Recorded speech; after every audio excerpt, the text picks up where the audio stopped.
ശ്രദ്ധിക്കൂ, 1 മണിക്കൂറാണ് സമയം. വിഷയം ഗ്രാമത്തിലെ ഉത്സവം. ഗ്രാമത്തിലെ ഉത്സവം. ആ ശരി, ഇനി എല്ലാരും വരച്ചു തുടങ്ങിക്കോളൂ.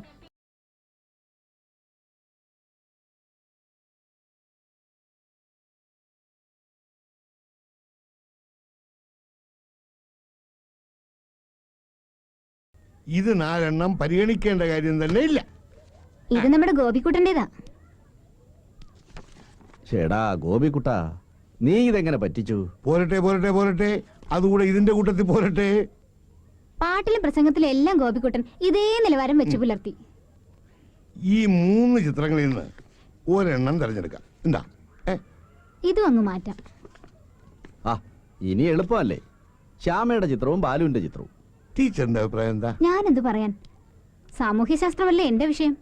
ചോദിച്ചില്ലെങ്കിലും ഞാൻ പറയാം, ബാലുവിന്റെ ചിത്രം തന്നെയാണ് എനിക്കിഷ്ടം. അതിലൊരു പ്രത്യേകതയുണ്ട്. അങ്ങനെ അല്ല സാറേ, അവന്റെ പടത്തിന് ഒരു ഡിസിപ്ലിൻ ഇല്ല. ബാലുവിന്റെ പടം കണ്ടോ? ഉറങ്ങുന്ന ആനക്കാരനെയും ചുരുണ്ടുകൂടിയ പട്ടിയെയും വരച്ചാൽ ഉത്സവമാകുമോ?